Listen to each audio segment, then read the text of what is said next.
الرحمن الرحیم باب الجزیت باب دے په بیان د جزیه والموادعت اور متارکت بیکاٹ قطع تعلق مع اہل ذمت اہل ذمہ مشرکین والحرب اور حربیان. مسله دا د چکلا اهل ایمان مشرکین باندې حمله اور شي نو د جهاد غایه چې دا یا ایمان دی یا قبولیت د جزیه دی حتی یعطوا الجزیه عن ید وهم صاغرون. پیشوا او په دې جزیه کې یو لوی فائدہ او لوی حکمت دی. ازمنګ دي کتابونو لیکل دي هغه څه دي یو خدا چې د جزیه سره د کفارو اهل ایمان سره مرابط او مراسم پیدا شي نغی د مسلمانانو د اخلاقنا یا دغی د اعمالنا متاثر شي. دیمه خبره ده چې دا جزیه بظاهر چې کوم دی دغی د تذلیل د پاره یو لوی نه خدا او هر سره چې کوم دی د خپل ځان د ذلت نه ساتي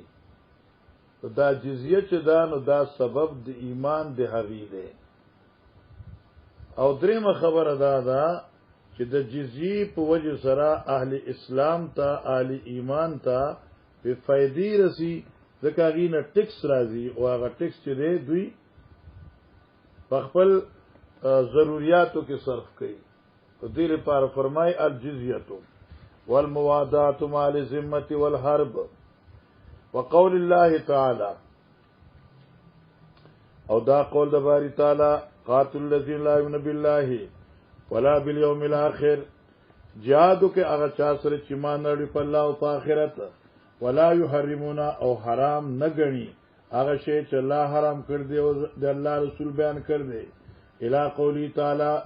ویا آیت ترذیذ پوری هم صاغرون په دې حال کې چې دوی ذلیل وي خپل لاس به دوی جزیه ورکړي. بس اوس د صاغرون معنی کې امام بخاری یعنی اذلا سشه چې دوی به ذلیل او خوار وي. والمسکنه هغه آیت وضربت علیهم الذلة والمسکنه ګوره چې د صاغرون معنی اذلا وکړه چې اذلا وکړه نو یکدم د امام بخاری زین سورۃ بقره تلار چې ضربت علیهم الذلة والمسکنه نو چې ارکل د الذلة معنا وکړه نو الذلة ته زین لار ذلته پسې والمسکنه ده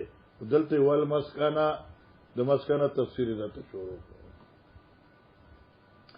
والمسکنه مصدر المسکن مصدر المسکین دا مسکنه چره دا مصدر د چا دی دا د مسکین دی یعنی د مسکین مصدر مسکنه دی. اوس مسکنین څه مراد دی وای اسکن من فلان یا اسکن من فلان معنی ان فلانن اسکن من فلان دا فلان کې چې دی ډیر اسکن دی د بلنا نو معنی اسکن څه ده احوج منه. بس ضربت علیهم الذلة والمسکنه اور مسکنت معنی سو احتیاج. ولم يذهب الى السکون دا لم يذهب دا د دې عبارت قائل د دې کې اختلاف دی چې دا د دې قائل څوک دی. یو قول دا دی چې د دې قائل علامه فربری دی ٹھیک دا چې شاګرد امام بخاری دی اور جامع د دې مؤلفه دی هغه وی ولم يذهب او نه تل زین د امام بخاری الى السکون سکون تا مطلب یې څه شو چې مسکنه چې راغی امام بخاری مسکنه دا چې دا مسکنه مصدر د مسکین دی او الته معنی دا احتیاج وکړه حالانکه چې څنګه دا مسکنه د مسکین مصدر دی نو دارنګه د دې مصدر سکون هم دی. دې مصدر څه دی سکون هم دی او د سکون معنی آرام دی لیکن دلته امام بخاری فقط مسکنی ته توجه کړه او سکون ته توجه نه کړه، حالانکه د سکون او د مسکن ماده سره یو ده. ذکر دی امام فربری وی ولم یذهب الى السکون، بس دا یو مسله شو. وما جاء د باب دیم جز باب الجزیه وما جاء في اخذ الجزیه من اليهود والنصارى والمجوس والعجم. ګوره دې کې اتفاق دې په دې خبره چلکه جزیه چې ده د يهودو نصاراو نه خدا، خو آیا د مجوسونو جزیه غستې شو کې نه؟ امام بخاری وی بیان دغه روایت چې راغل دی په اخذ د جزیه د يهودانو نصاراو د مجوسیانو نه والعجم. نو معنی دا شو چې د مجوسونو به جزیه اغستې کیږي. روس روایت کې راځي حضرت عمر رضی الله تعالی عنہ سو پوری چې عبدالرحمن ابن عوف په دې بیان نو کړي چې پیغمبر علی السلام د مجوسیانو نه جزیه اغسته ده، نو حضرت عمر هغه پورې نه اغستا. بیا دی وی وقال ابن عیینه سے فرمایي عن ابن ابي نجیح قلت لمجاهد ما مجاهد توي ما شان آل الشام عليهم 4 دنانير وآل اليمن عليهم دینار. سوجدا چې شام مشرکین او د شام يهود نصارا او مجوس غیبانی جزیه د فی کس 4 دنانیرو او په آل یمن باندې 1 دینار. تاسو په دې جزیه کې تفاوت ولې راوځته دي؟ شام والونا فی کس 4 دینار اخلي، یمن نه 1 دینار. دغه جواب کوي قال مجاهد وی ذالک دا زیادت دا ټیکس په شامیانو باندې من قبل الیسار لوجد یسر د دوینا، معنی په آل شام چو د یمن په مقابله کې مالدارو، په پاغي باندې چې مالدارو د مالیت دی وجنه موږ پاغي باندې 4 دینار کې خودل، ورار چې یمن نو دا غریبو نو موږ په 1 دینار کې خدا. حالانکه استادو کتاب والی کړی دي چې هر سړی نه با 48 درهم په کال کې اغسته کیږي لوی ټیکس، او اوسط چې کم دین هغه 24 دی، او دغه نه کته 12 دی. یو دیمه خبره محشی ذکر کړی دا چې اصل 1 دینار په مقابله د 10 دراهم دی، لیکن کله چې د جزیه مسله شي نو د دینار قیمت به 12 دراهم دی، یو خوا 12 دراهم یو خوا 1 دینار دی. قال حدثنا علي بن عبد الله حدثنا سفيان قال سمعت عمرو قال كنت جالسا مع جابر بن زيد وعمر بن اوس فحدثهما بجالة سنة 70 عاما حج مصعب بن الزبير بأهل البصرة عند درج زمزم قال كنت كاتبا لجريء بن معاوية عن الأحنف فأتاني ګورا قجرا داروس جتاوي کنا عند درج زمزم جدي تعلق دے كنت جالسا سرخا معنی بدا سکے. حدثنا علي بن عبد الله قال حدثنا سفيان قال سمعت عمرا قال عمرو بن دينار كنت جالسا عند درج زمزم. داروس جرازی کا نا درج زمزم داد جالس سر لگی. كنت جالسا عند درج زمزم وما زناس خوا کې دغه پوړو د زمزم سیب زمزم کوي دغه او اړي وخت دا کوي کتو او خلک وو ته کوزیدل باقاعده پوړای وي او منګ الحمدلله هغه زه ته منګ په پوړو کو شو. اوس بالکل دغه څه فرش دی پته نه لګي او څنګه زمزم کوي ته کته سوګنی شي منګ الحمدلله تلو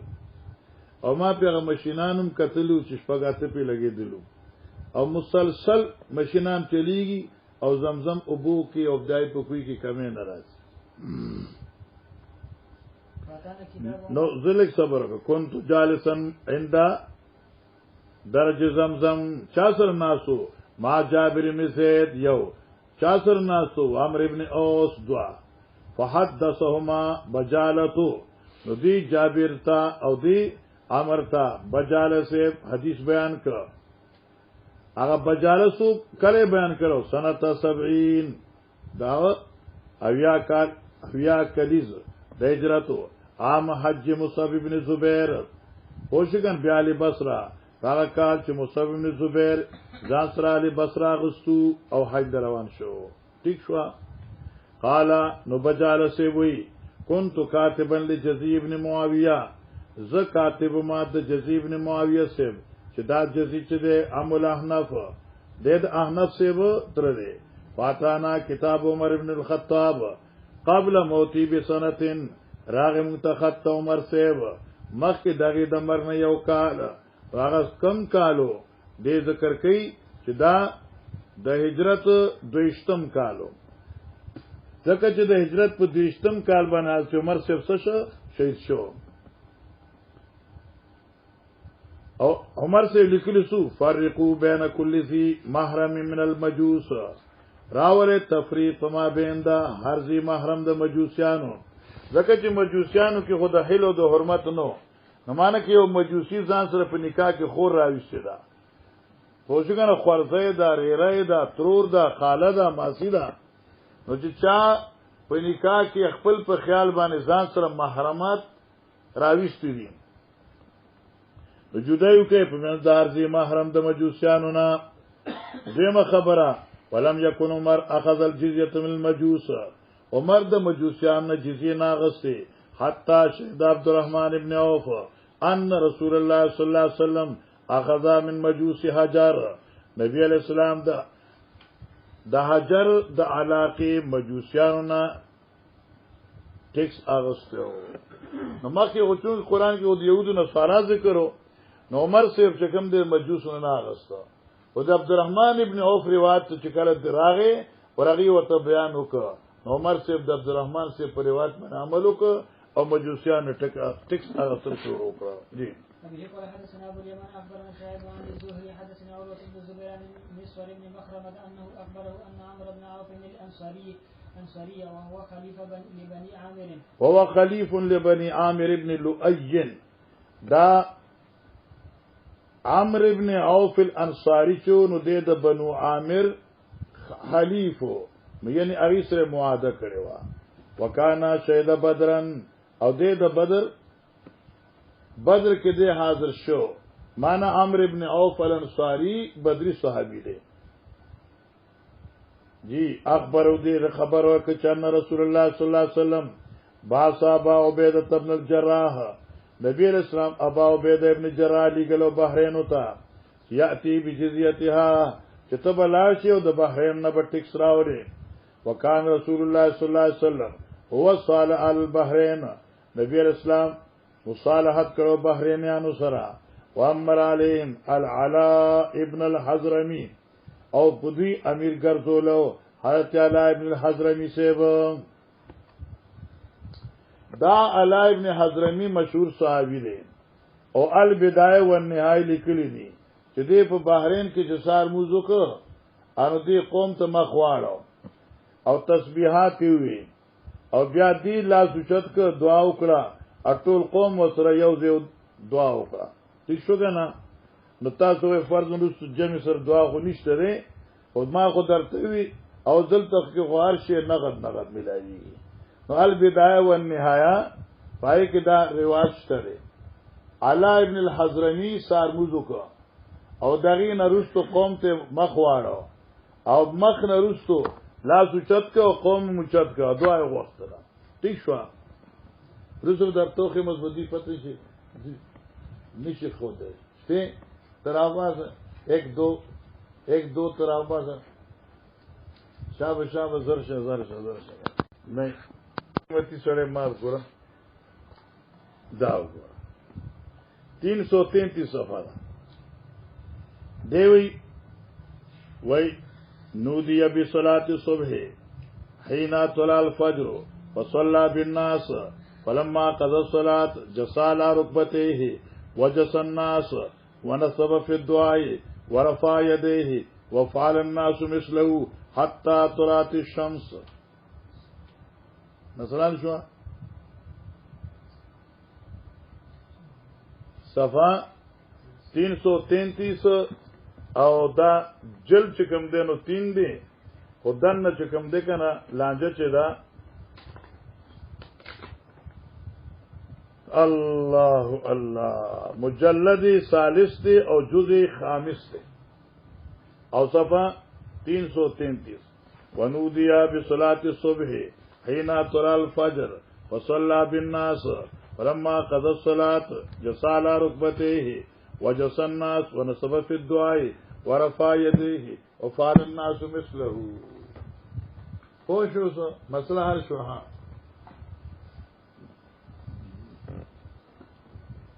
فقدم ابو عبيده بمال من البحرين فسمعت الانصار بقدوم ابي عبيده فوافق دا حدیث تاسو مخکې له کتاب الصلات کې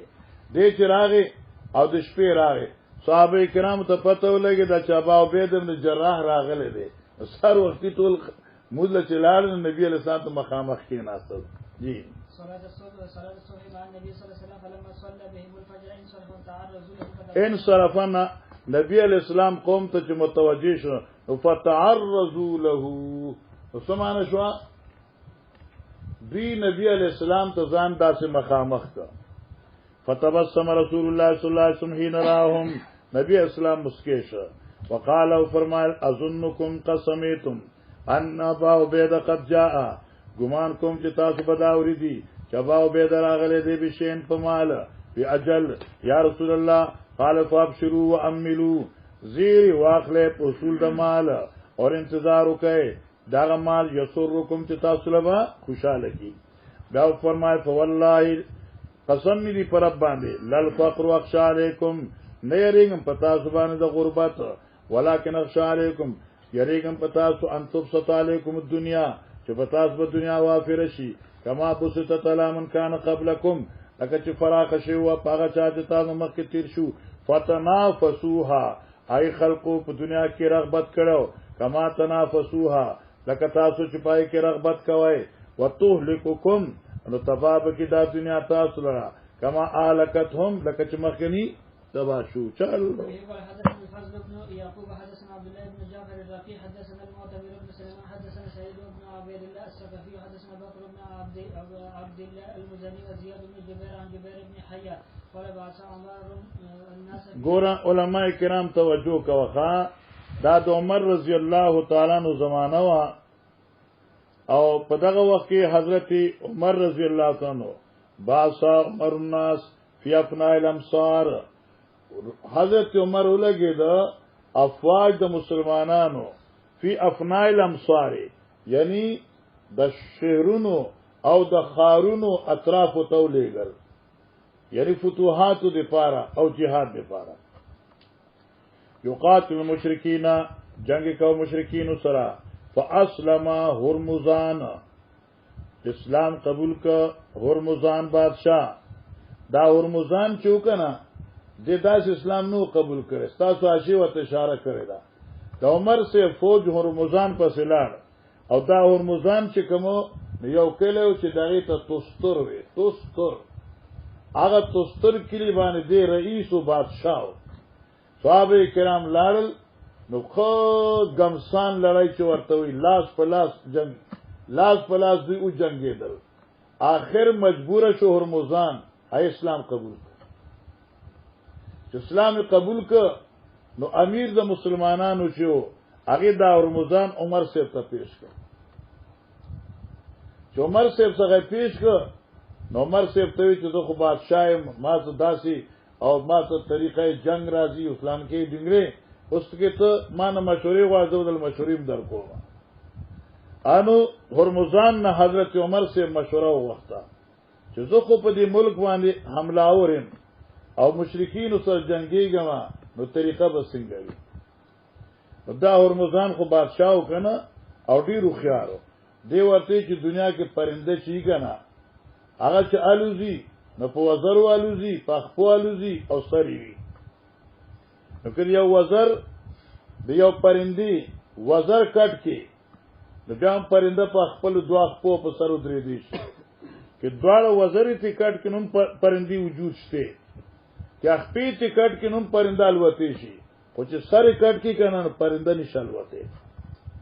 نو لہذا په دې ملک کې درې لوی قوتونه دي یو امریکا ده یو روس ده یو ایران ده خیال ورته کنه دا لوی لوی قوتونه دي یو قوت چې کوم دی هغه د کسرا دی او بل قوت چې کوم دی هغه د قیصر دی او بل قوت چې کوم دی هغه د فارس دی نو که ته فارس ختم کی د بیا قیصر او کسرا ستا مقابله کې وي او کې قیصر ختم کی نو کسرا لوی قوت دی دا قیصر دا د حکومت یو وزر شو فارس د پرندی بل وزر شو کسرا سر دی کسرا د ختم کنو قیصر او فارس ختمیږي او کې قیصر او فارس د ختم کنو کسرا د سره مقابله تودريږي لہذا اول کوشش وکړه چې کسرا ختم شي دغه خسته مشوره ده تو وکړه چل کوه حجی قال باس عمر الناس فی افناء الامصار یقاتل المشرکین یہ جنگ کو مشرکین سره فاسلم هرمزان اسلام قبول کا فقال عمر سے وہ فرمائل انی مستشیرک فی مغازیہ هذه ز مشورہ غستن کے اندتانا فخپلو جهادونو کی چدادی وقال هرمزان وی نعم زتال مشورہ در کوما مثلها و مثل من فيها من الناس وی مثال دغه اخفلو او مثال دغه چا چې دی په دې کې د خلقونه من ادو المسلمین د مسلمانانو د دشمنانو نه مثل طائرن په شان د مثال دی پرندې دی لو راسون چې دغه یو سر ولو جناحانی او وید دې پرندې دو وزري ولو رجلانی او لپاد پرندې غشپی اوس دی فین کوسرا احد الجناحین او که د پرندې مات کړی شي یو د وزرونه نازت الرجلان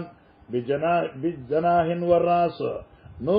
ادری دی شي داغ په یو وزر او په یو سر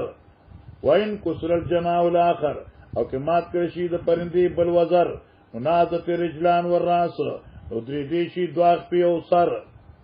تیشوا وان شدخ الراس او که چر مات کړی شي د پرندې سر زابر رجلان والجناحان تیشوا ختمی دی شي اخپی او وزر دواړه نو پرندې نه چې سو پر سر نیل کړي کنه نو پرنده بوي هغه بل خبر چې کمزوري وي او پرنده بوي بیا وراس تیشو کنه و فراسو کسرا سر چې دې د استاد دشمن ا کسرا دی والجناح قیصرن ایو وزر قیصر دی والجناح الاخر فارسن فامر المسلمین اے عمر سے حکم کا مسلمانانو تا فلینفروا الی کسرا چې دوی دلار شي لخر دی لګي کسرا تا وقال بکر تیشو کنا بکر وی وزیاد جميعا بکر زیاد دوار راویان په اتفاق عن جبیر ابن حینوی قاضی فندبنا عمرو حضرت عمر منتا आवाज وکړي په جهاد ندبنا आवाज وکمنتا دعوت را کوملا واستعمل علينا النعمان ابن مقرن ابو بانی امیر جوړ کا نعمان ابن مقرن حتی اذا كنا بيرزلادو چمنګا دشمن زمکه تو رسیدو وخرج علينا عامل کسرا فی 40,000 عامل د کسرا 40,000 فوج راوستو نو مقابله ته ودرو فقام ترجمان له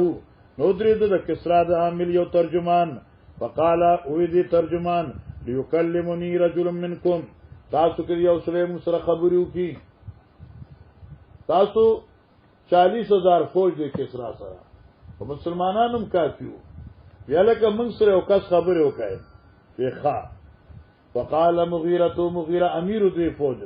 ایسل اما شیتا تپوس کو څه غواړي وقال دی گورنر وی ما انتم سوکیا تاسو اول بدا تعارف کوي چې تاسو سوکیا د کم ځای فقال مغیره وی نحن ناس من العرب ما شاء تقریر دا شی القرآن وکاو او ډیر خوان به کاو وځګنا پیر شیخ رحم الله کړو تاسو د بدخیل څخه ماته ناوړو پتا یو چې منوي ونه شو کنه دا ډیر خسته تقریر دی بنحنو ناس من العرب من یو ډله یو د عربو كنا فی شقاء شدید ومنګا پس شقاء شدید هغه شدت سخت کی و بلاء شدید او مصیبت مضبوط نمسل جلد والنوا منگ دلوگنا چپلی الجلد سرمنی والنوا اڈو کی دکجرو من الجوی دلوگنا ونلبسل وبر والشار ومنگ باغستل الوبر جتنا والشار ویخت د جتونو د ویختو کپڑی با جوڑولی آبا غستلی ونعبد الشجر والحجر امنگا عبادت کو د اونو د گٹو انا للہ و انا الیہ راجعون دا شیخ القرآن سے تقریر ادا جمع پینڈے کی تقریر کو کہنا پدیوان ما پینڈے کی تقریر جمعہ میں پڑھاو کرے ان یو مدرس عالم راغ ماته دا تقریر کو ډیر عجیب او خدای حدیث کم دیکھے خیال نہیں تمہارے ساتھی بھی تھے ادھر دور میں نہیں آئے تھے ابتدا میں وہ بھی ادھر بیٹھ کہتے یہ حدیث بخاری میں کدھر ہے اچھا داغور تقریر دی تو ہاں تقریر چل ازدا کہ سنگا كنا في شقاء شديد وبلاء شديد نمس الجلد والنوى چپلے منگا سرمنی اور اڈو کی من الجوی دلوگنا ونلبس الوبر والشعر او منگا غسل جتنا جامید جتنو دویختو ونعبد الشجر والحجر فبینا نحن كذلك دارنگی پا دغیب عقیدی بانیو از باس رب السماوات و رب الارضین ناگانا راو لے گا پنگ بانی مالک تسمان مدزمو کو الینا منتا نبیان یو پیغمبر من انفسنا زمن د جنس نہ بشر نعرفو امه اباو امه چمنگا دغی پلارم پیجنو دغی مورم فامرنا نبینا رسول ربنا حکم کمنگتا زمن پیغمبر چا رسول در رب زمن دے ان نقاتلکم تتاثر جنگیگو حتی تعبد اللہ وحدا تردیچ ریو رب عبادتو کہے او تو عبد الجزیہ بس دق کی ٹکی دی پار امام بخاری دا رواتا اور ادا کے ٹیکس واخبرنا نبینا صلی اللہ علیہ وسلم او خبر کړو منگا زم پیغمبر ان رسالت ربنا د پیغام در رب زمنگا چانو من قتل منا هر هغه څوک چې وجل شي د مننا سوارا ال الجنت نو دیو جنت دی فی نعیم نعمتونو د جنت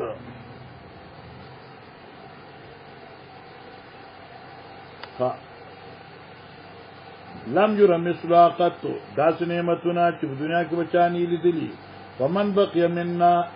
او هر هغه څوک چې زمونږ ژوندې پاتې شو نو ملک رقابکم تاسو د سټونو واقداران بشي فقال نعمان ربما اشهدك الله مثلها مع النبي صلى الله عليه وسلم توجه نعمان ربما اشهدك الله دیر کرتت الله حاضر کړي په جهادونو کې په شان دي نبی عليه السلام سره اتقوا پیغمبر علیہ السلام صلی اللہ په ډیرو جهادونو کې مرګره کړي فلم یندمکا ولم یخزنکا تا دې غمجن نکی او تا دې پریشان نکی په جنگ پریشان کیږم ولكن می شهدت القتال مع رسول الله صلی الله علیه وسلم کثیرا کان اذا لم يقاتل في اول النار حضرت با اعلان د جنگ نو کړي درځي پړم بای سکی نو انتظار وکاو حتا تحب الارواح جواب لتی هواگان د فتح وتحضر الصلوات او دما څخه مزبو شو بیا به jihad کو دا د وخت تیر شو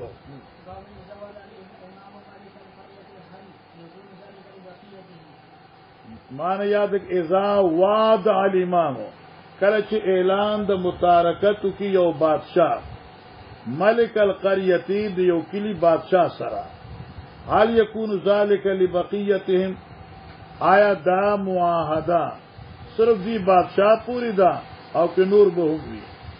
اور ببندی اور بندی لون ٹھیک شو اذا وعد الامام ملک القرية کله چې یو امام اعلان د بایکاټ او متارکت کی بادشاہ د کلی سره حال یکون ذالک لبقیتهم آیا دا متارکت دا مصالحت رعایا لهم شامل دی او کنا دا یو مسله شو جواب سره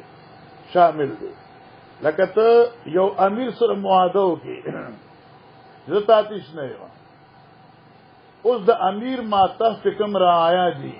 دا وعده غیله شامل دو کې نه نو جواب څه دی شامل ده جی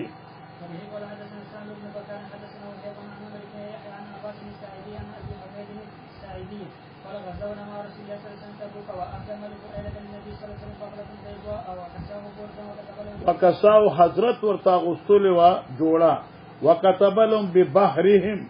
اور بادشاہ ته هغه دریاب لیکل دا مکه حدیث مونږ وینم مغازی کې او مراد د بحر نه دی کېلې چلو باب المصاد باهل ذمه رسول الله صلى الله عليه وسلم وذمه العبد الوصات بآل ذمه رسول الله صلی الله علیه وسلم وصیت پیغمبر علیہ السلام په بار د اهل ذمه وذمه العهد ذمین مراد لوز اور عهد دی والإل القرابت او إل مراد قرابت دی لا يرقبون فيكم إلا ولا ذمه هغه إل تاغیت اشاره ده قال حدثنا ادم بن ابي اياس حدثنا شعبة حدثنا ابو جمره قال سمعت جويريه بن قدامه التميميه قال سمعت عمر بن الخطاب قلنا اوصينا يا امير المؤمنين اے امیر المؤمنین توصیتو کا اوصيكم بذمه الله تاسو وصیت کوما باقی ساتل لوز چپنم د الله مکړی فإنه ذمه نبيكم دا استاد پیغمبر عاد دی ورزق عیالکم استاد د خاندانونو خوراک دی مطلب پونه شي بھائی عبدالوارث کا پوښي مثلا ته امیر او په یو علاقه باندې او چې تا چا سره معاهده وکړه او دا معاهده په حقیقت کې د الله او د رسول ده او د خدای معاهده او د رسول معاهده محفوظ اوساته په دې کې پیدا ستاسو ده ذمه نبیکم دا استاد پیغمبر عهد دی نو رزق عیالکم دا سبب دا رزق د استاد خاندانونو دی دغه چې 50 سره معاهده کوي ناګې نه به جزیه اخلي او د جزیه په 50 خرج کوي په خپل ځان او په خپل بچو په مسلمانانو استاد پکې فایده شو کنه مخکې اللهم اقرا النبي صلى الله عليه وسلم من البحرين وما وعد من البحرين والجزيه ولمن يقسم البيع والجزيه باب دې په بیان د هغه مال اقطع النبي صلی الله علیه وسلم من البحرين چې نبی علیہ الصلوۃ والسلام د بحرین نه جدا کړو اقطع جدا کول او مراد د دینه جاگیر کول دي چې چاته ورکه وما وعد من مال البحرين والجزيه واغه چې نبی علیہ الصلوۃ والسلام صحابه سره وعده کړی و د بحرین د مال او دغې د ټیکس ولمن يقسم الفيء والجزيه درېمه حصہ او دا ټیکس او جزیه چې دا بچاته ورکړي یعنی مصرف سوق دي نور سره روان دي چې مصرف مقاتله دي اور نبی علیہ السلام ویلو چې بحرین فتح شوی دی دغه جزیه او د مال برازي او چنانچه صحابه کرامو ته مال حواله شو جی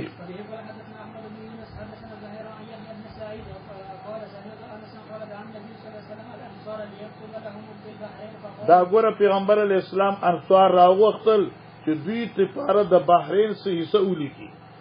ماغتا نبی من البحرین صبر خولی کی چې د بحرین دمره پټی ستاسو شو فقالوا انصار وی لا جمله ملکای تشوا والله قسم دې په الله حتا تكتب الاخواننا من قريش بمثلها تر دې چې زمونږ رشتہ داران مسلمانان رونه چا قریش دی اغیرم د قصولی کې ماشاءالله نبی علیہ السلام انصار ته د بحرین سے مال تاسو لیکما هغه د الله پیغمبر سو پر چې قریش مهاجرین لتا سنی لیکلی موږ له ملي کا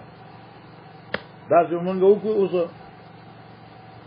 فقال ذلك لهم ما شاء الله لا ذلك نبی علیہ الصلوۃ والسلام دوی ته وی ذلك لهم دا مال لپاره قریشانو دی ما شاء الله ولا ذلك چې سو پر الله غواړي د دوی اوستوګنه په دې مال باندې یقولون له دوی به وی ورتا فقالوا فرمایل انکم سترون بعدی اسرتا نبی رسول الله انصارو تاسو باندې رسو ګوره ترجیح اسرتن ترجیح معنا تاسو په مقابله کې بخلق مهاجرین لا ترجیح ورکړي فاصبروا حتا تلقوني الحوض صبر وکړئ چې حوض کې ما سره ملاو شي قاسم عن محمد بن المنكدر عن جابر بن عبد الله قال كان رسول الله صلى الله عليه وسلم قال لي لو قد جاءنا مال البحرين دا حدیث موږ مخکې ویل شابه وهكذا فلما قبض رسول الله صلى الله عليه وسلم وجاء مال البحرين قال ابو بكر من كانت له عند رسول الله صلى الله عليه وسلم عيدة فليأتني بعدته فقلت ان رسول الله صلى الله عليه وسلم قد كان قال لي لو قد جاءنا مال البحرين لأعطيتك هكذا وهكذا وهكذا فقال لي اخسه معنی لپی ډکی کا فحسوت حسوة ما تی لپی ډکی کړی په لپو ډکولو سره شمار کا شمار میکړل 500 درهم نفاتانی 1500 زکه هکذا دریش هری چې په یو لپی کې 500 رااله نو په درو لپو کې مسورا دي 1500 جی وقال ابراهيم بن الرحمن عن عبد العزيز بن صهيب عن انس رضي النبي صلى الله عليه وسلم بمال من البحرين فقال انصروه في المسجد وكان اكثر انصروا في المسجد بحرین دا مال چې دی په دې جمعات کې خور کړي چې خلق برازي دلته نه بول ورکوما رسول الله صلى الله عليه وسلم ان جاءه العباس فقال يا رسول الله اعطني اني فارق نفسي وفارق عقيله اعطني دا مال د بحرین کې مال خبر خراکا ځکه ما فدیه ور کړو په وحد کې د بدر کې د خپل ځان وفاده تو عقیل هم د عقیل فدیه می هم ور کړو هغه مکه موږ ویل دي چې دا اوچته ده نه مخه دا یقله یعنی دا پند ځان ته اوچتاو حضرت النبي چاہتا ته کم کړ ثم ذهب يقل فلم يستطيع بیا چې کم کړ بیا چې اوچتاو بیا نو اوچته ده فقال امر بعضهم يرفع الي اوس خو چاته چې ما ته اوچت کی نبی اسلام علاج چاته نه ما حضرت ورته فرفا داغي ورته فرفاه انت عليا تزما بوګي کېدا نبی اسلام توبه فنصر منه ثم ذهب يقلها حتى احتمل على كاهلي وګي باندې کې خدا ها یتبو بصرو حضرت ور پس نظر پوخ کړو حتا خفي علينا تر دې چې د موږ نه پناش عجبا من حرسه زکه وتقتل چې بابا کې څومره حرس او دې د نبی اسلام نه په عمر کې 22 سال زیات وګڼه او دې خبرې سنن دارمی او روایت کې ویل دي عباس نو چاته پوښتنه کوي چې تم مشرک نبی اسلام زکه دې خو 22 سال مشرو جواب څنګه عجیب ورغی وای عمر په لحاظ سره زما عمر سوا دی او مشر محمد رسول الله یعنی ورځ خو زما سوا دي 2 کاله او مقام او شان خو محمد صلی الله علیه وسلم وای چې پما قام حضرت دې مال په تقسیم باندې ناز تو پا نسید تر دې چې دغه یو روپے پاتې شوې چې څومره ټول خیراتی ورکړه ځان سنو پری خوري باب دې په بیان د ګناه دغه مسلمان چې دې خپل معاهد بغیر د جرم نه اوجني مطلب دا کې یو سړي جرم کړی خو بیا خو د جرم سزا ده لیکن چې جرم یې نه کړی او بلا جرم چاله وجني او هغه زمي وي نو دا ډېر څه ګناه دی معاهد بنه وجني جی قال حدثنا قيس بن حفص حدثنا عبد الواحد حدثنا الحسن بن عمرو النبي صلى الله عليه وسلم قال من قتل معاهدا لم يرح رائحة الجنة وإن ريحها لتوجد من مسيرة 40 عاما باب إخراج اليهود من جزيرة العرب وخل د يهوديانو او دغي هم وزن من جزيرة العرب د عرب زمکنا وقال عمر عن النبي صلى الله عليه وسلم وقركم ما قركم الله بي برقرار بساتم تاسو لرا پارز خیبر سو پر چې الله حکم کړی د برقرار ساتلو آی پر وځ برقرار ساتم جی وفي قال حدثنا عبد الله بن يوسف حدثنا الليث حدثنا سعيد بن المقبوري عن ابيه عن ابي هريره قال بينما نحن في المسجد خرج النبي صلى الله عليه وسلم فقال انطلقوا الى يهوذا فخرجنا حتى اذا جئنا بيت المدرسه فقال اسلموا تسلموا واعلموا ان الارض لله ورسوله وان دا اوس دې لګورو کې تیر شعر شاوه اجليكم من هذه الارض فمن يجد منكم بماله شيئا فليبيعه والا فاعلموا ان الارض لله ورسوله وفي قال حدثنا محمد بن حدثنا محمد حدثنا ابن عيينة حدثنا محمد ابن سلام قال حدثنا ابن عيينة عن سليمان ابن ابي مسلم الاحول أنه سمع سعيد بن جبير سمع ابن عباس يقول يوم الخميس وما يوم الخميس ثم بكى حتى بل دمعه الحصى. قلت بل دمعه الحصى د حضرت ابن عباس دی اوخ کو کته د زمکی لپاسه گیټای لم دی کړ دمرو جړل. قلت يا أبا عباس وما يوم الخميس قال اشتد انتدا د جمعرات درځي افسوس ول ذکر کای برسول الله صلى الله عليه وسلم وجهه فقال ائتوني بكتف أكتب لكم كتابا لا تضل بعده أبدا فتنازعوا ولا ينبغي عند نبي تنازع فقالوا ما له أهجر استفهموه فقال ما له أهجر ما نصدا عاشق كتير بار بار تش ما نصدا ما له سوش نبی علیہ السلام لرا اهجر آیا به مقصد گفتگو کوي دا زما معنی یاد ده آیا خلق وای کنه هزیان استاشم هزیان لګرلی بهودا گوئی کتابون لیکلی زویم چې معنی بداسه وکړو اهجر ایس به مقصد گفتگو کوي حضرت استفهمو تپوس خو ته وکړه ما صحیح شو او نو موږ په دې باندې مخ ویل دي چې باز ظالمان عمر سے ته وی چې دی حجرا او دا د حجر نه دی معنی هزیان دی بکواس معاذ الله او پیغمبر سے ته سپک نسبت کړه اول خودی حجرا معنی دا نه ده چې فرض محال دی ظالمانو جوړ کړ دي لوی جنجال خو کې دا شی نو قائل عمر نه دی دا دې قائل دي ځان سکو ګوري دا صحابه کرامو کې چاویل دي عمر سے قائل نه دی یعنی قائل دي یعنی قول د عمر نه دا معنی دا اهاجرا آیا به مقصد گفتگو کوي استفهمو تپوس ته وکای کرا فقال ذروني الذي انا فيه خير مما تدعوني اليه فامرهم بثلاثه فقال اخرجوا المشركين من جزيره العرب واجيزوا الوفد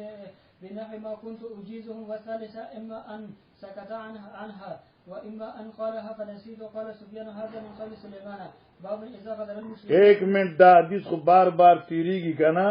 درې خبر دي یو دا چې اخرجوا المشرکین من جزيره العرب یو دوی معجز الوفد معنا عجیز ما پیری کرا عجیزو ملمسیا کوي تعاون کوي د وافدینو بناوی ما کنتو جیزوم چې څنګه ما بو غیلا ملمسیا کولا او ثالثتو او درېمه خبره سو کوي دا بیستا اسامه سیب دی او سو کوي چې لا تتخذو قبری عیدن دی پھر سے ریخی ماں کے سٹے گئے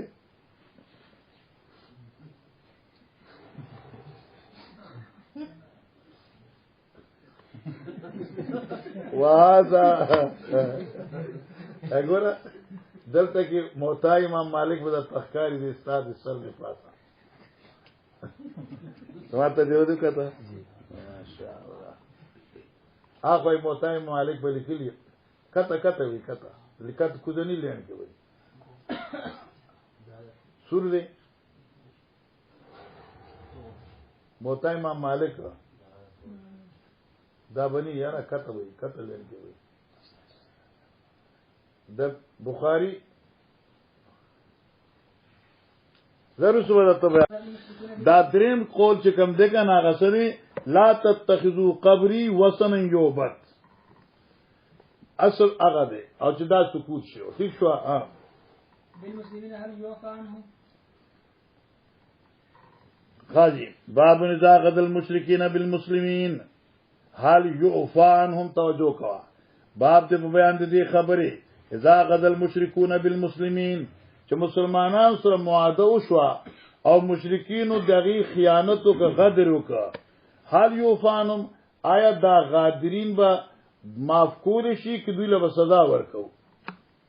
تا یو کافر مشرک سره معاهده وکړه هغه تاسو خیانت وکړه نو سزا قتل دی او که معاف کوو به حدیث تر راځي چې پیغمبر اسلام هغه يهودیا معاف کړی و آی که څه حکمت وو ٹھیک شو جی آی که حکمت وو جی وبه قال حدثنا عبد الله بن يوسف حدثنا الليث حدثني سعيد بن المقبوري عن ابي هريره قال لما فتحت خيبر اهديت للنبي صلى الله عليه وسلم شاة فيها سم فقال النبي صلى الله عليه وسلم اجمعوا لي من كان هنا من يهود فجمعوا له فقال اني سائلكم عن شيء فهل انتم صادقيه عنه فقالوا نعم فقال لهم النبي صلى الله عليه وسلم من ابوكم قالوا فلان فقال كذبتم بل ابوكم فلان قال صدقت قال فهل انتم صادقين عن شيء دا دې زم تاسو مخ کې ویل دي فقال نعم يا ابا القاسم وان كذبنا عرفت كذبنا فكما عرفته في ابينا فقال له اهل النار قالوا نكون فيها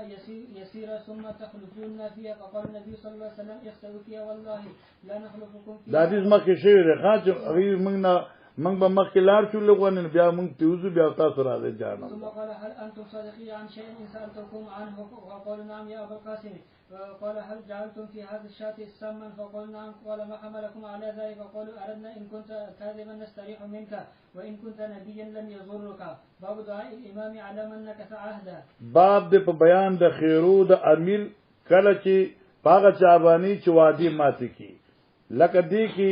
اشاره د بیر مونو والو ته چې چا د نبی اسلام سره وعده ماته کړی و او پیغمبر علی السلام اغیبانی یو میاش پورې خیره کوله جی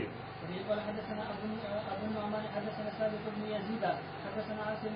قال سالت انس عن القنوت قال قبل الركوع فقلت ان فلان يزعم انك قلت بعد الركوع فقال كذب ثم قال عن النبي صلى الله عليه وسلم انه ترشح بعد الركوع يدعو على احياء من بني سليم فقال بعد 40 او 70 يشك فيه من القراء الى بس يشك فيه من القراء بنوي قال بعد 40 او 70 يشك فيه معنی د دې راوی شک دی په عدد د 40 کې یا په عدد د 70 کې من القراء دا قراء د 40 سره لګي باس 40 من القراء یا باس 70 من القراء ٹھیک شو نو دا یشک چې لیکنه عدد 40 سره دی یا 70 سره دی جی الى اناس من المشرکین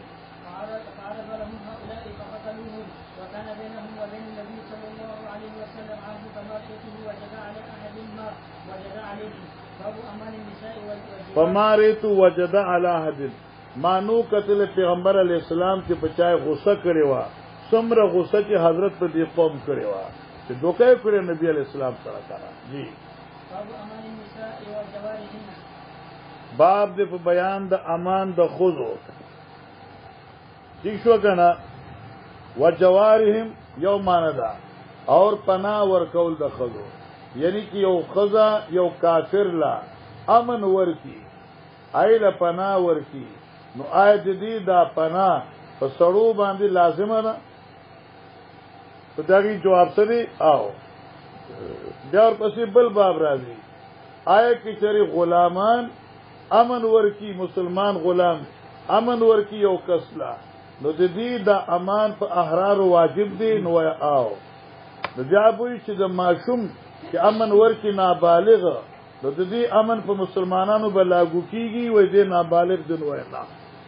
دا درې باب تفصیل سره دي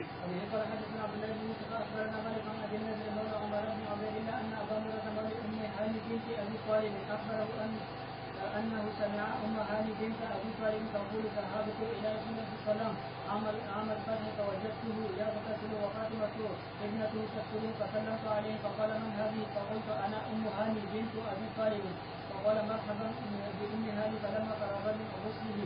قام فصلى 8 ركعات ملتحقا في صف واحد. دا آتیشن ټول مخکې دی کتاب الصلاة زنده بان.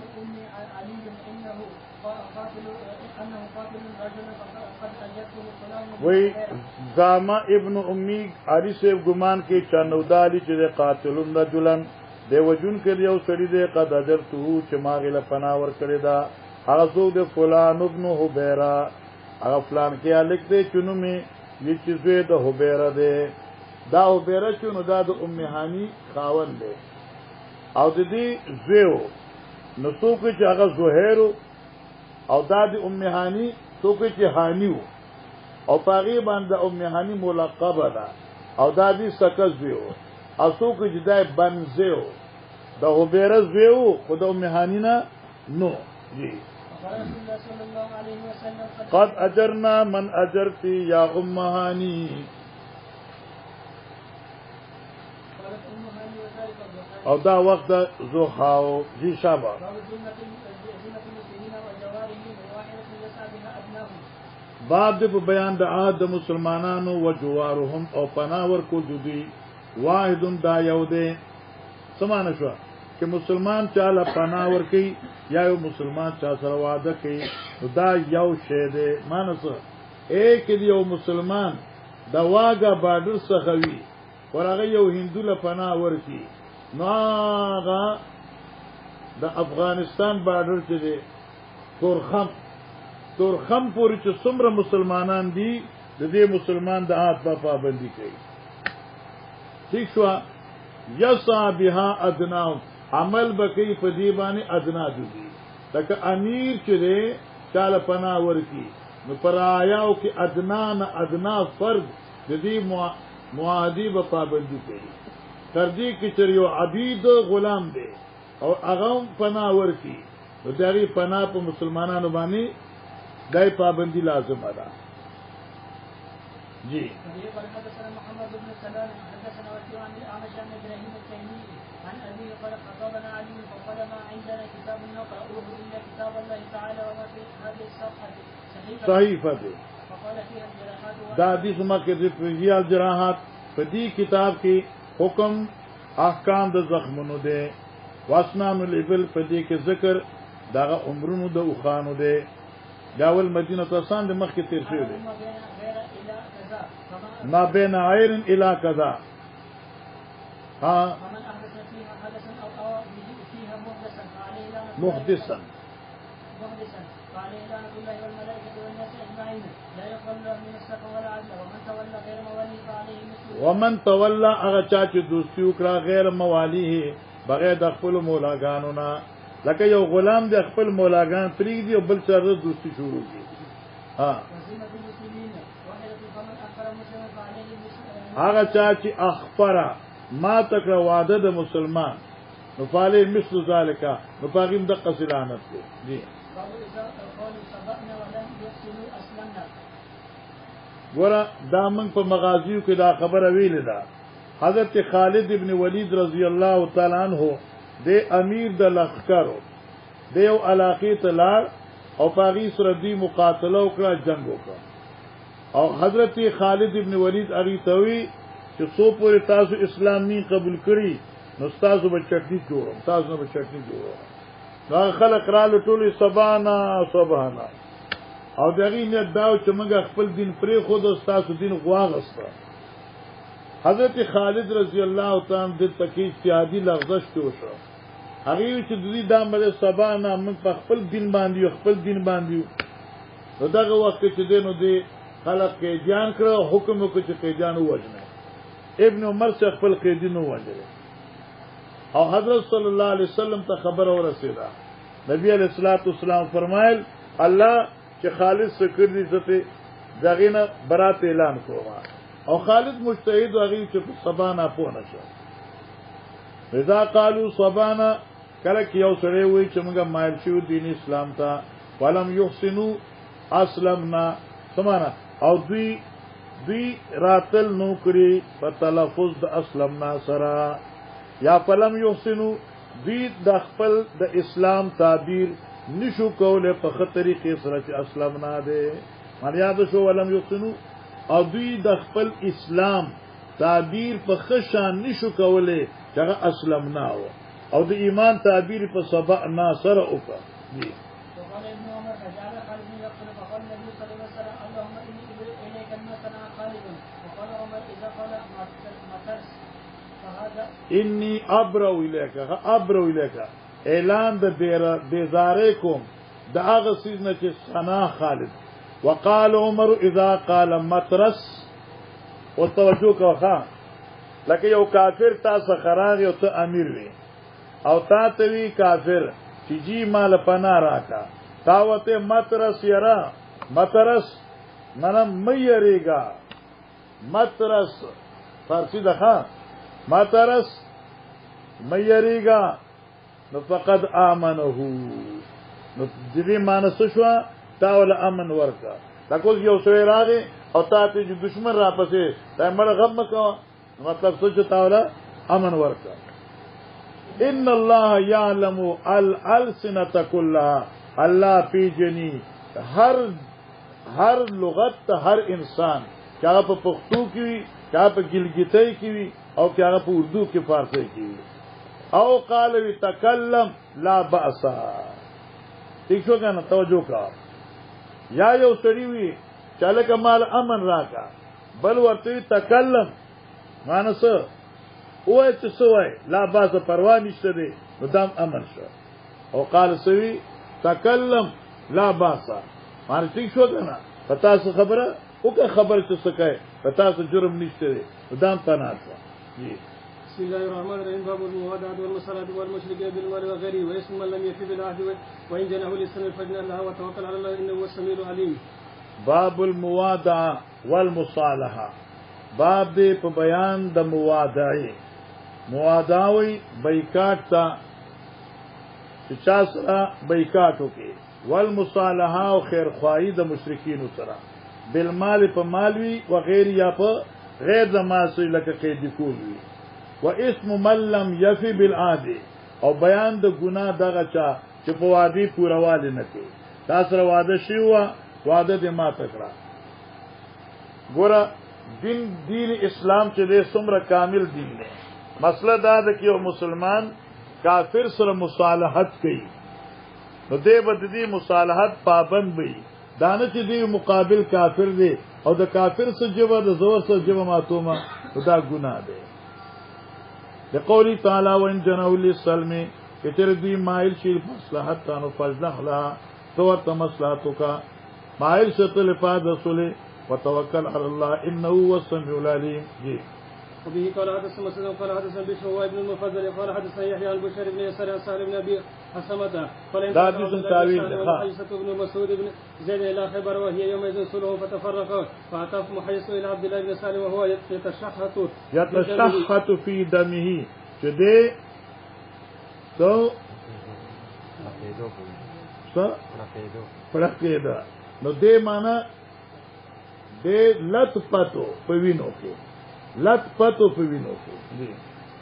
قتيل فدفنه ثم قدم المدينه فانطلق عبد الرحمن بن سالم ومحيص وهو يسال ابن مسعود الى النبي صلى الله عليه وسلم فذهب عبد الرحمن يتكلم فقال كبر كبر وهو احدث القوم فسكت فتكلم فقال تحلفون تستحقون دم قتلكم وصاحبه قالوا وكيف نحلف ولم نشهد ولم نرى قال فتبرئكم يهود ب50 يمين فقالوا كيف ناخذ ايمان قوم كفار فعقله النبي صلى الله عليه وسلم من عنده فعقلوا ما كيوي لكنا ديت وركز هذا زان بيت المال باب فضل الوفاء بالعهد دلته من دی راغه د حدیث مګر جلد ثانی کې ویلو باب فضل وفا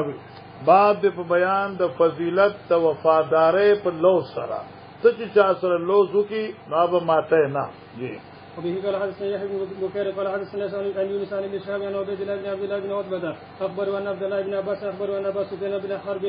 حرب بن أمية أخبر وأن هرقل أرسل إليه بركب من قريش كانوا تجارا بالشام في المدة التي ماد فيها رسول الله صلى الله عليه وسلم أبا سفيان في كفار قريش باب هل يعفى عن الزمي إذا سحرا وقال باب دې په بیان د دې خبرې آیا معاف کول شي یو سړی زمي به ایمان لرا اذا سحر چې کله دې بچا جادو کی ګورا ستا حاصل کل دي چې دا سیر په دوه قسمه ده چې دا سیر د قتل وی اگر پتا داسې جادو کړی چې هغه د قتل سیر وی بیا خو به ته معاف کړي نه سزا د قتل په قتل ده او کې چرتا باندې جادو کړی دی او دا جادو من قبیل الامراض دی نو کې تعذير ورکې نو ورکول شي لیکن پیغمبر علیه الصلاۃ والسلام خپل د اخلاق او مظاهری په تور باندې دې ته شامل دي. وقال ابن وهب اخبرني يونس بن شهاب قال سئل على من سهر من اهل العهد قتل قال بلغنا ان رسول الله صلى الله عليه وسلم تو الى نبی علیہ السلام نے تپوس على من سهر من اهل العهد قتل دا اعلى استفهامي جمله ده على من سهر من اهل العهد عایشته پغچا چې جادو کی زمیانونه په مسلمان باندې قتل دا اعلى من سهر جواب ده عایشته قتل پغچا چې جادو کی په اهل عهد جادو کی په مسلمان باندې د آل عادنا نو قال نو تب جواب کی وای س ابن شهاب وای بلغنا ان رسول الله صلی الله علیه وسلم قد صنع له ذلك نبی علیہ السلام دې پاره دغه ذکر کړی شو یعنی جادو ولم يقتل من صنعه نبی علیہ الصلوۃ والسلام نو وجل هغه سره چې چا حضرت باندې جادو کړو اخذ وکنه نبی علیہ السلام په تسنیه وکان من آل کتاب هغه جنې چې آل کتاب نوا وبه قال حدثنا محمد بن مسلم قال اوس ګوره لګ ملت داخله په هشام باندې جرح کوي کنه چې دا حدیث تفسیر کې هشام دی او هشام خسر نه دی نو دلته کې وګوره قال ابن واب اخبرني يونس عن ابن شهاب دا د ابن شهاب روایت کې دی کې هشام ناراضي جی قال حدثنا يحيى قال حدثنا هشام قال حدثني ابي عن عائشه ان النبي صلى الله عليه وسلم سهر حتى كان يخيل اليه انه صنع شيئا ولم يصنعه او معنا حضرت باندې جادو د دې قبيلو چر ما دا کار کړی دی حالانکه کار به نو کړی بو ما يحذر من یا به اراده کوله چې یو کار حکم عابتونه کړی شو یعنی الاخری خبر پوښي په بدن کې به سستی رااله بو ما يحذر من الغدر باب دې په بیان د روایتو چای کې تهذیب د غدر دی چاله که چا سره با چاله به دوکه نه ورکړي خیانت به چا سره نه کوي خوش کنه چا سره با دوکه نه کوي او کې دوکه دیو که خیانت دیو که نو لوی سزا بدله ملاويږي جی وقول الله تعالى وان يريد ان يخدعوك فان حسبك الله الايه هو الذي أيدك بنصره وبالمؤمنين وألف بين قلوبهم لا وبه قال حدثنا حميدي وقال حدثنا وليد بن مسلم قال حدثنا عبد الله بن العلاء بن الزبري قال سمعت بصر بن عبيد الله أنه سمع أبا إدريس قال سمعت عوف بن مالك قال أتيت النبي صلى الله عليه وسلم في غزوة تبوك وهو في قبة من أدم فقال أودد ستا بين يدي ساعة موتى ثم فتح بيت المقدس ثم حديث تقوى كده نبی علیہ الصلوۃ والسلام سخرال په غزوه تبوک کې او په قبه من ادم نبی علیہ الصلوۃ یو خیمه کې او خیمه ده سرمن نه جوړا وا نبی علیہ الصلوۃ والسلام ماته او حدود ستن بین یدستا مار کا پگ سيزونه د قیامت نو مخکې برازي اصلي موتي یو دغه نه زما مرګ دی دا د قیامت څخه دیم ثم فتح بیت المقدس جب الله پاک مسلمانان سے بیت المقدس فتح کی ثم موتان جب وبائی امراض ہوئی موتان مانا مرگونه بھی وبائی امراض یا خود فیکم چرا بشدہ بیماری پتا سکے کا قواس الغنم پشان دا مرض دا گدو بیدو دا قواس الغنم یو بیماری دا پا گدو بیدو راجی تاسو پیجن اگر بیماری صدا دا په اخپو راځي مخونی ولشي او اخپیونه شي سبق ورته سو کوي سو ورسوي په پیژنې نو دا بیماری دا اکثر ساوري دي نسو شي ختم شي نو دا تبک دی دا چې لکه تبکی امراض دی کا قواس الغنم په شان دغه مرض داس ګډ بيزو ثم استفاضه المال او بیا چې کوم دې سره زیاتواله د مالونو دی حتی یو رجل میات دینار تر دې چې ور بکړی شي او سړي تسل دینارا وای ازل ساختن دې په دې غوسوي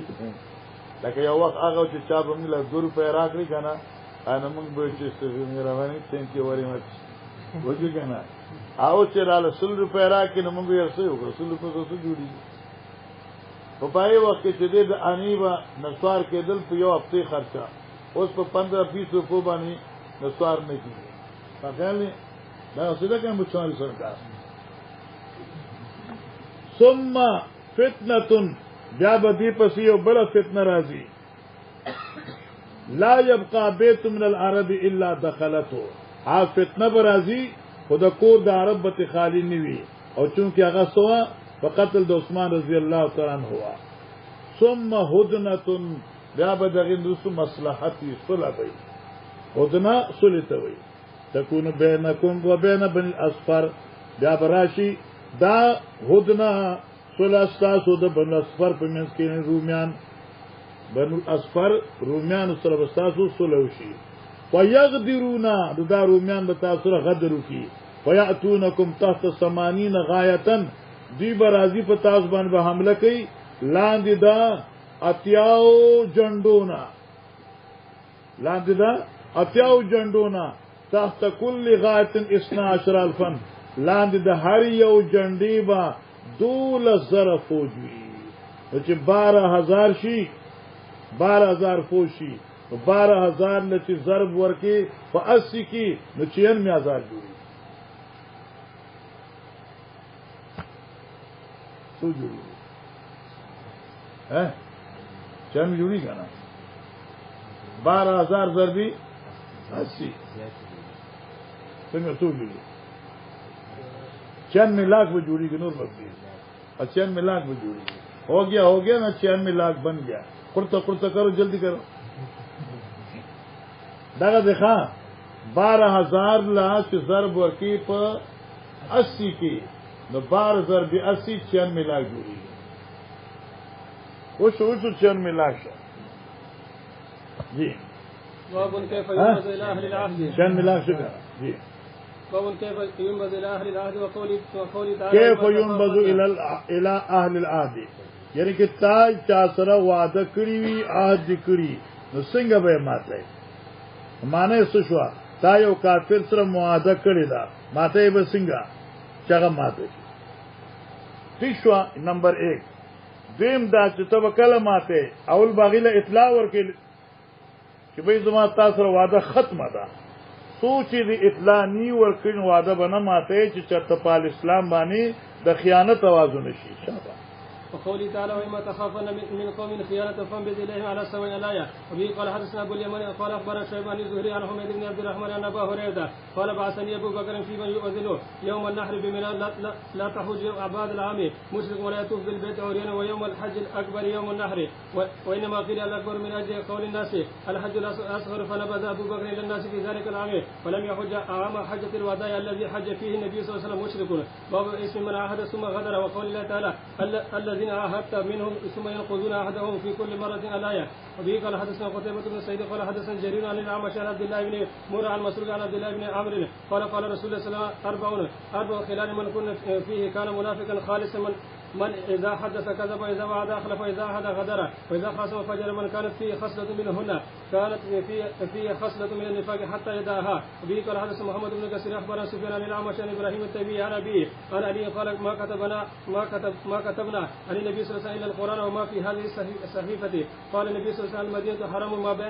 ما بين عائر إلى كذا فمن أحدث حدثا أو محدث فعليه لعنة الله والملائكة والناس أجمعين لا يقبل منه عدل ولا صرف وذمة المسلمين واحدة يسعى بها أدناه فمن أخبر مسلم فعليه لعنة الله والملائكة والناس أجمعين لا يقبل منه صرف ولا عدل ومن خوالى قوم بغير إذن مواليه فعليه لعنة الله والملائكة والناس أجمعين لا يقبل منه صرف ولا عدل قال وقال أبو موسى حدثنا هاشم بن القاسم حدثنا إسحاق بن سعيد عن أبيه عن أبي هريرة قال كيف أنتم إذا لم تجتبئوا دینارا سو پر چتاسو نہ اخلے پدیز مکہ باندې چانه ټیکس لم تجتبئوا دینارا ولا درهما چې نه اخلې په طریقې د ټیکس چانه نه دینار چان درهم وقيل وكيف ترى ذلك كائن يا أبا هريرة قال إي والذي نفس أبي هريرة بيده على قول الصادق المصدوق قالوا عما ذلك قال تنتهك ذمة الله وذمة رسوله فيشد الله قلوب أهل الذمة فيمنعون ما في أيديهم باب وبه قال حدثنا أفضل قال أخبرنا أبو حمزة قال سمعت الأعمش قال سألت أبا وين شهدت الصفين قال نعم شهدت الصفين تر جنگ صفين حاضر شوي وآو سمعت سهل بن حنيف يقول اتهموا رأيكم بس اتهموا رأيكم معنی په دې جنگ کې خپل رایا معیوب وګڼئ اتهمانه تهمت لګوي په خپل رائے باندې معنی کې چازره او رائے کې د جنگ طرف ته میلان راځي اتهموا رأيكم خپل رائے متهم کړي باندې مو جنگي گئے رأيت اليوم أبي جندل وی رأيت اليوم أبي جندل ما ته یاد د اغرض د تختیدلو د ابي جندل هغه صحابي دی کنه چې پات کړو کې راغلو دا نبی اسلام واپس کړ او بیا چې دی راغی او څنګه نو هغه وخت مونږ ته پته و چې دا سره مونږ ولې پریږدو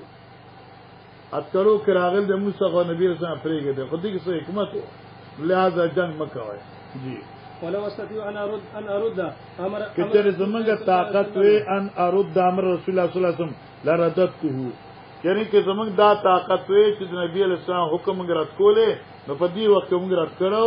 اور ابي جندل به موږ مشرکین ته نو پرې جی فما وزعنا سيفا على عواتقنا لامر اوس وی دا مخ کتاب ما وزعنا سيفا على عواتقنا منګه چرته نیوی اخی توري په خپل وګو باندې لامر لپاد یو کار یفزعنا چې منګ یری الا اسهلنا بنا مگر دې تورو هغه کارونه موږ ته آسان کړو خوش کنه الی امر نعرفه تر یو داسې کار ته چې موږ د حقیقت په پیژنده غیر امرنا هذا سوا د معادی خبره معنا پوښو صحابه عمر ته وی موږ چې کله مشکل کار اوریدلی نو توره بدل تکي خدا نو مشکل کار موږ ته آسان شو لیکن دلته موږ ابي جندل کته چې دا څه کړل او بیره وته لګیدلې او مشرکی را له چې موږ له څنګه کسرا کې نبی رسول الله بوته او د معادیم یو مقامی کړه جی ابي قال حدثنا عبد الله بن محمد قال حدثنا يحيى بن ادم قال حدثنا يزيد بن عبد العزيز عن ابي قال حدثنا حبيب بن ابي ثابت قال حدثني ابو وائل قال كنا بسفينه فقام سعد بن حنيفه فقال يا ايها الناس اتهموا انفسكم فإنا كنا مع رسول الله صلى الله عليه وسلم يوم الحديبيه ولو نرى قتال لقاتلنا فجاء ولو نرى قتالن کې چر منګه هغه وخت جنگ غنلې د پیغمبر علی السلام د مشورې خلاف لقاتلنا موږ به جنگ کړو ای وخت مکه کې څومره سو هم کو 1500 افراد جی فجاء عمر بن الخطاب رضي الله عنه فقال يا رسول الله صلى الله عليه وسلم على الحق وهم على الباطل دا وګوره دا به موږ به هغه طرف ته سار یا بل صاحب په صلح کې وایو ان شاء الله حضرت عمر چې کله نبی علیہ السلام هغه په دریو شرطونو مصالحه کوله چې څه کاله به تاسو دقه سيزای بل کاله برازه درې ورځې زیات نه تیروای او وسلی به چراوړې نو پتی کو کې به بند راوړې اوشوی نو حضرت عمر راغی نبی علیہ الصلوۃ والسلام ته علسنا علی الحق ومر الباطل ایمن په حق نیو ادی په باطل نبی علیہ السلام بلا من په حق نیو فقال عمر وی الیس قتالنا ها فی الجنه قتلنا الیس قتلنا فی الجنه ازم مقتولن په جنت کې نه دي وقتلهم فی النار او دوی مردار کی په دوزخ کې نه دي جنگ پکار ده قال بلا قال حضرت عمر وی فعلامه نوت الدنیت فی دیننا فکم وجی ورکو منګه نقصان په خپل دین کې ولی بیا جنت نه ګټو جنگ ورسره ولی نه کو انرجو آی منګه دا سو واپس زم دینی ته ولم يحكم الله بيننا وبينهم او حال دا چې الله فیصله بنی کړی زمونږ او دوی په منځ کې یعنی موږ جنگ کوو فیصله کول غواړو قال یا نبی علیہ السلام یا ابن الخطاب انی رسول الله زد الله پیغمبرم ولن یضيعني الله ابدا او ما بچری الله ضایع نکی یعنی معنا بس کو عظما معنی یاد ما بچری الله به مراد نکی پدې کې څه خاص مقصد دی فانطلق عمر الى ابي بكر فقال له مثل ما قال النبي صلى الله عليه وسلم عمر صدیق توي هغه خبره چې نبی پاک ته ویلو فقال صدیق وی انه رسول الله ولن يضيعه الله ابدا دې د الله پیغمبر دی او الله بشر دې نه مراد کینا فنزلت سوره الفتح وقرأ رسول الله صلى الله عليه وسلم عمر الى اخرها وقال عمر يا رسول الله او فتح هو سمانا سورتی فتح چراغه عمر وی یا رسول الله ادي جنگات لل واپس دا فتح دا نه دا نبی رسول الله نام دغه فتح دا او ځکه فتوا چې دا صلح د لوی فتوحات لپاره مقدمه وا جی وبه قال حدثنا قتيبة بن سعيد قال حدثنا حاتم بن اسماعيل عن هشام بن عروة عن ابي عن اسماء بنت ابي بكر قالت قدمت علي امي وهي مشركه في عهد قريش اذا عاهدوا رسول الله صلى الله عليه وسلم ومدت مع ابيها فاستفتت رسول الله صلى الله عليه وسلم فقالت يا رسول الله صلى الله عليه وسلم ان امي قدمت علي وهي راغبه فاسالها قال نعم ومدت مع ابيها یعنی دا خزه چې وکړه د اسماء مور چې و دا د اسماء پلاس راغلی و جی باب المصالحة على 3 أيام أو وقت معلوم. باب دې په بیان د مصالحې په 3 ورځو یا په وخت معلومه سره. مطلب یې سو نبی علیہ السلام چې دوی سره معاهده کړی و او په 3 ورځو کړی و کنه چې تاسو بل کال راځي مکې ته عمره به کوي سره 3 ورځې پاتې کیږي یا د 3 ورځې علاوه شي او مدبه معلومه او معهودی خدا یو کې د پیغمبر اسلام د معادی ذکر دی او وخت معلومین کې عام اعلان دی چا سره معاهده کوي نو وخت به متعین دی. وبه قال حدثنا احمد بن عثمان بن حكيم قال حدثني شريح بن مسلم قال حدثني ابراهيم بن يوسف قال ابراهيم بن يوسف بن ابي اسحاق حدثني ابي عن ابي اسحاق قال حدثني براء ان النبي صلى الله عليه وسلم اراد ان يعتمر ارسل الى اهل مكه يستاذنه ليدخل مكه فاشترطوا عليه الا يقيم بها الا 3 ليال ولا يدخل الا بجلوب بني السلاح ولا يدعو منهم احد. قال فاخذ يكتب الشرط بينه علي بن ابي طالب فكتب هذا ما قاضى عليه محمد رسول الله صلى الله عليه وسلم. قال لو علمنا انك رسول الله صلى الله عليه وسلم لم نمنعك ولا بايعناك ولكن اكتب هذا. الله پیغمبر منلې نو موږ به مکې نه منه کولی ولا با یا ناکا موږ بستا په لاس د اسلام بیعت کړو ولكن اكتب هذا ما قاضى عليه محمد بن عبد الله رسول الله بن لکی فقال نبی رسول انا والله محمد بن عبد الله زه خدای قسم دی چې زه خو محمد زوی د عبد الله ما او دا یقیني د تاسو معنی چې څنګه دا خبر یقیني ده نو انا والله رسول الله زما د پرب قسمی چې دینه زیات یقیني د الله پیغمبر وکانه لا یكتب حدث په خپل لیکل نکول فقال راوی فقال علی علی ته امه رسول الله امه رسول الله مان پیژنه امه مټاو کا هغه عنوان چې لیکل شوی دی په مضمون د رسول الله باندې دا چې مټاو کا رسول الله نه مټاو کا هغه کلمه مکتوبه په صورت رسول الله. فقال علي والله لا امحوه ابدا. قال فارجيه فاراه اياه فمحاه النبي صلى الله عليه وسلم بيده فلما دخل ومزل ايامه اتوا علي فقالوا مر صاحبك فليرتحل فذكر ذلك علي رسول الله صلى الله عليه وسلم فقال نعم ثم ارتحل. باب الموادعه من غير وقت وقول النبي صلى الله عليه وسلم وخيركم علامه باب الموادعه بعد بیان د صلح غیر موقته باندې لکه نبی علیہ السلام چې خیبر سره صلح کړی و خدا موقته نه و. باب طرح جی فی المشرکین فی البئر باب طرح جی فی المشرکین باب د په بیان د غرزول د مردار د مشرکانو فی البئر په کوی کې یو دمه خبریات کا ولا یؤخذ لهم ثمن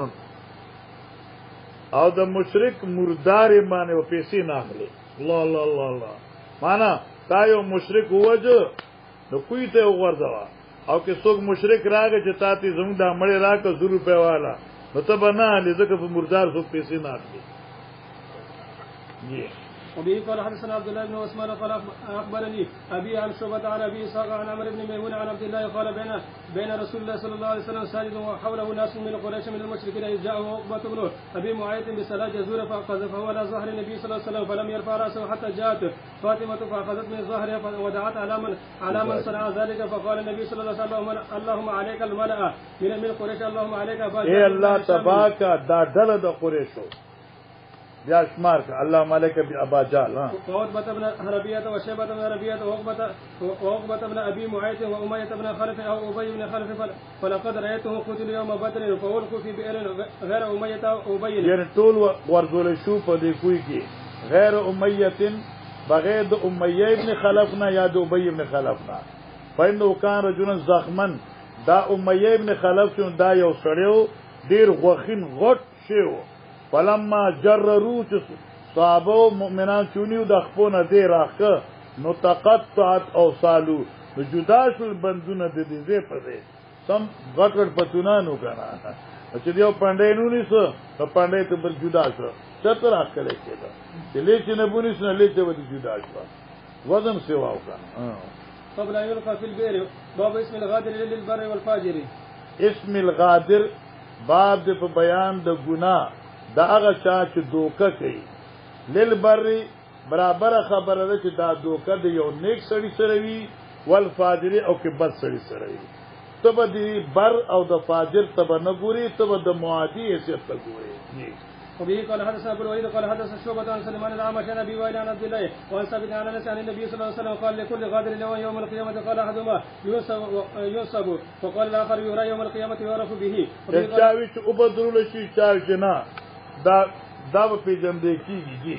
وبه قال حدثنا سليمان بن حرب قال حدث حماد بن زيد عن ايوب عن ابي عن ابن عمر قال سمعت النبي صلى الله عليه وسلم يقول لكل غادر لواء يوم القيامة لواء ينصب بغدرته. بغدرته یعنی په مقدار د دوکې دي چې څومره دوکه و نو دمره دوکې مطابق په کوناټي کې جنډه خخه کړی شي. وبه قال حدثنا علي بن عبد الله قال حدثنا جرير عن منصور عن مجاهد عن طاووس عن ابن عباس قال قال رسول الله صلى الله عليه وسلم يوم فتح مكة لا هجرة ولكن جهاد ونية فإذا استنفرتم فانفروا. وقال يوم فتح مكة إن هذا البلد حرمه الله يوم خلق السماوات والأرض فهو حرم بحرمة الله إلى يوم القيامة وإنه لم يحل القتال فيه لأحد قبل ولا يحل لي ساعة من نهار فهو حرام بحرمة الله إلى يوم القيامة لا يوجد شوكه ولا ينفر صيده ولا يلتقط لقطته إلا من عرف ولا يختل خلاه. وقال العباس يا رسول الله إلا الإصغر فإنه لكانه ولبيوته قال إلا الإصغر. جی بله